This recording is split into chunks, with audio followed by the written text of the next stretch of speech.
Sejam todos muito bem-vindos a mais uma análise. Hoje a gente vai embarcar numa jornada bíblica profunda, traçando aquele caminho que vai desde a dolorosa separação original lá no Éden até a grande restauração cósmica final.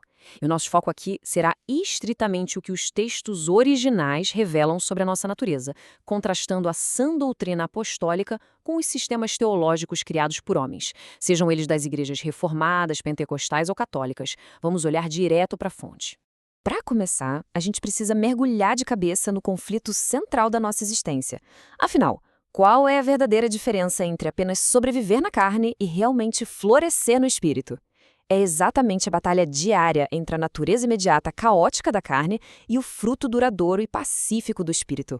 Bom, vamos para a primeira parte da nossa análise, o princípio, e a questão das duas árvores.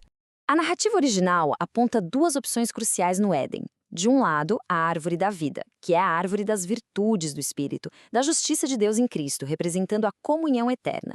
Do outro lado, a árvore do conhecimento. E olha só, a escolha por essa segunda árvore deflagrou a árvore adâmica da desobediência da rebelião.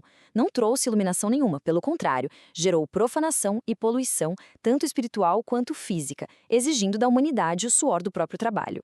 E essa passagem de Gênesis ilustra brilhantemente a consequência implacável da queda. Não foi só uma simples mudança de endereço, não. Foi a criação de uma barricada literal e espiritual.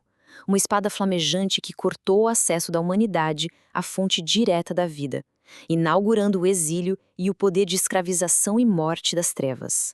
E isso nos leva à parte 2 do nosso estudo, a luta da carne contra o espírito. Esse exílio prepara o palco para uma guerra invisível que todo mundo trava do lado de dentro.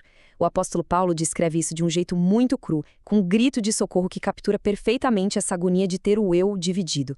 A nossa mente concorda com a instrução de Deus, mas o corpo acaba sendo escravizado por essa velha natureza. E aqui está o grande contraste. Prestem muita atenção neste conceito. A carne gera fácil, porém, o espírito leva tempo e perseverança. As obras da carne são reações instantâneas, fragmentadas. Elas geram imoralidade, divisões e morte. Já a árvore das virtudes do espírito exige tempo, exige paciência, exige cultivo. A carne divide a gente, o espírito unifica e consolida a vida. E a única força no universo capaz de subjugar essa carne é o Ruach HaKodesh, o Espírito Santo. É através desse sopro divino que uma pessoa é transferida daquele domínio sombrio e escravizador para a realidade viva e próspera do reino, ganhando poder para finalmente crucificar as paixões adâmicas. Passamos então para a parte 3. O fruto exige perseverança. Como a gente comentou, a maturidade espiritual segue uma lógica agrícola, não industrial. É como diz a passagem de Tiago sobre o lavrador: a gente não pode apressar a colheita. Cultivar o espírito dá trabalho, exige passar por provações e esperar pacientemente pela chuva da providência divina. Não existe atalho. Tem um detalhe linguístico aqui que é simplesmente fascinante. A palavra grega telos, que o pessoal costuma traduzir como fim, na verdade, o sentido mais preciso é objetivo ou alvo. Então, quando Paulo diz que o Messias é o telos da lei, ele não está dizendo que Jesus destruiu ou cancelou a instrução divina, mas sim que ele é o alvo supremo, o grande objetivo da nossa obediência. E para atingir esse alvo, o texto de Hebreus nos dá um processo bem claro, de 3 passos, e envolve suportar a disciplina divina. Pode parecer super doloroso no começo, e de fato é como uma poda, mas é um treinamento absolutamente necessário para fortalecer raízes fracas e produzir o que o texto chama de dikaiosuné, o fruto pacífico da justiça. O que nos traz a parte 4? Um só corpo orgânico. Pensem bem nessa pergunta. Se o corpo está dividido, como ele vai sobreviver? É um absurdo lógico. Essa jornada da qual estamos falando não é para ser vivida no isolamento ou em facções.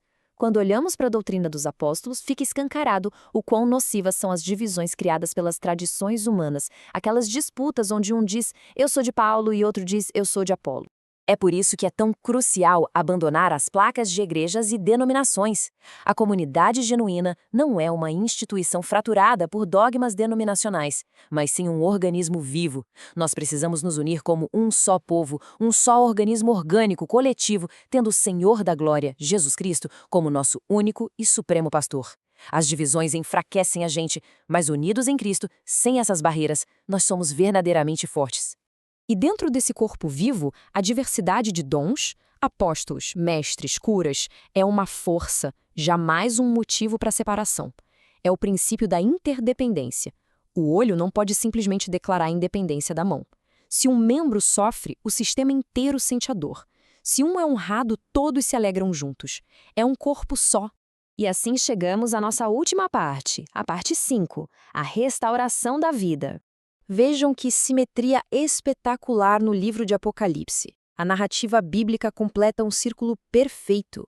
Aquela espada flamejante de Gênesis foi finalmente removida, a maldição foi anulada e a árvore da vida ressurge. Só que agora ela é curativa e totalmente acessível a esse povo de Deus, finalmente unificado.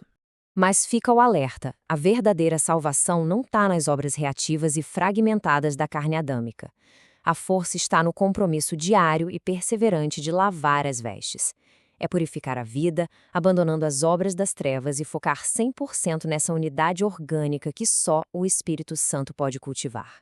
E para encerrar, a gente deixa essa reflexão para martelar na cabeça. Diante dessas duas árvores, no nosso dia a dia, o que estamos fazendo? Alimentando a carne fragmentada que perece fácil, ou cultivando com paciência o espírito que nos unifica e nos leva de volta à árvore da vida? É uma escolha que fazemos hoje, mas que lança raízes direto para a eternidade. Um forte abraço e até a próxima análise.